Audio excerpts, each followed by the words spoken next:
So having fit my sharpened blade to the block, it's time to tune the sole. There are a number of ways to tune a sole of a Japanese plane. You'll probably read about having a 2 contact patch plane for smoothing, or a 3 contact patch plane with an extra contact patch at the back of the block for jointing and straightening. I'm going to set this plane up for smoothing, and a lot of Japanese planes come from the factory with a relieved area behind the blade. If you have a little step down on the mouth beside your blade of your plane, what that means is that your block has been relieved at the factory, and it'd be very easy to turn into a smoother, very hard to turn into a jointer with a 3rd contact patch. So on this particular plane, there's no relief from the factory, there's no step down, and I could do a 2 or a 3 contact patch plane, but I want to smooth with this plane, I want it to be a final finishing plane, so I'm going to just go for the 2 contact patches here in front of the blade. So what I need to do is I need to take my sandpaper on glass. This is a very, very large piece of glass with 2 sheets of sandpaper on it. We've recently started buying this because to tune a very large plane, it's nice to have that extra length. And I'm going to start with 120 grit sandpaper because I know that I've got a long way to go. You will also note that my blade is seated in my block. The reason for that is that this blade, when it's seated, exerts pressure downwards onto the timber below it.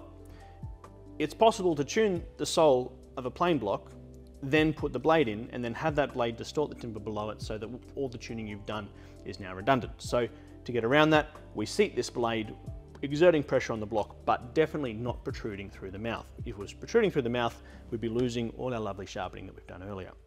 So I want to make sure, yes, that's a good mill from protruding, but it's definitely got pressure here behind. So I'm going to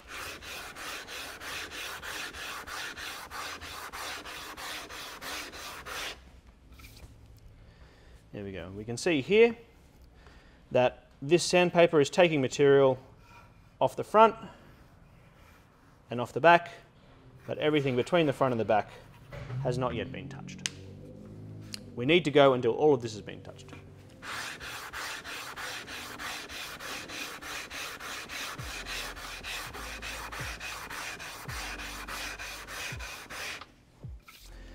What I'm particularly concerned about here is this area in front of the blade. This area in front of the blade needs to be touched by this process because this is the most important part of the sole. This is what mates with the blade to allow you to get a nice cut. Here at the front, this contact patch here at the front needs to be coplanar to this area, and going through this process on the sandpaper on glass will ensure that. So you can see here that I am getting very close. This patch here in the middle has not been touched. Everything behind the blade, except for this area, has been touched, and everything in front of this patch has been touched as well. So, another few minutes and we'll be there. So once I'm done on the 120 grit side, I flip over to the 320 grit side. So now that I've got a nice flat sole off the sandpaper on glass, finished to a 320 grit, so it's nice and smooth, I can put in the contact patches. So I'm going to mark out the areas that I have established as coplanar and true, which are the area right in front of the blade. I'm going to make this about 10 millimeters wide, and the area at the front of the sole. And that's going to be about 10 millimeters wide as well. So everything between those two areas, I'm going to look at removing gently, slightly, subtly, and everything behind the blade, I'm going to relieve as well. If this blade had been done at the factory, that would probably be much less work.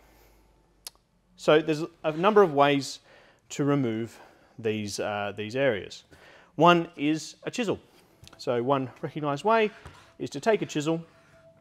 I'm going to hang this off the side of the bench here, and keep that chisel nice and vertical and scrape across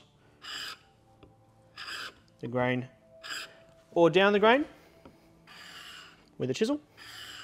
And this will take powder. It's a very controllable way to remove material, and you're gently working in a relief between the two contact patches. Another way is with sandpaper on a block. if you have a piece of scrap timber and some sandpaper, you can work a relief in between these two contact patches with that.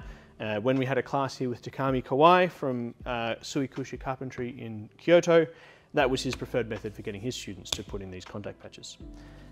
The other method you can use is with something like this, which is a plane scraper, which is a bit more specialized, but is essentially the same technique as scraping with a chisel vertically, but a much wider blade and a little bit more comfortable if you've got a lot of scraping to do. Finally, there is also the Dainao Shikana, which is an upright scraping plane, and its purpose in the Japanese carpenter's toolkit is to tune the blocks of other planes by scraping across the grain and removing material relatively quickly. That's fairly specialist. You might not have one of those, so I'm going to be doing the work with a scraper.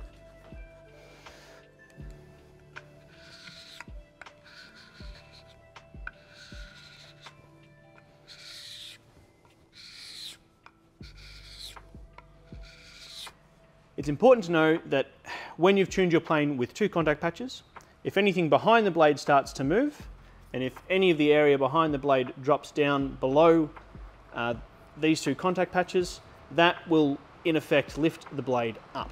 And that means that your blade will stop cutting and you'll need to have the blade seated even more deeply to be able to take a cut. And you start to lose control over what you do if anything behind the blade is lower than these two contact patches. So at this point, we have brought the two contact patches of the sole into true, and we have relieved a small area between them, and we've relieved behind the blade as well. So this sole is now ready to act as a smoothing plane. At this point, with a sharp blade that's fitted in a nicely tuned sole, this will take shavings. It will take very nice shavings as well.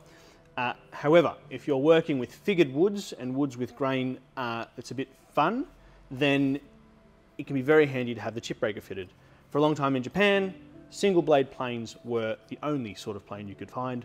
Only in the last 150 years have double bladed planes with chip breakers come into existence.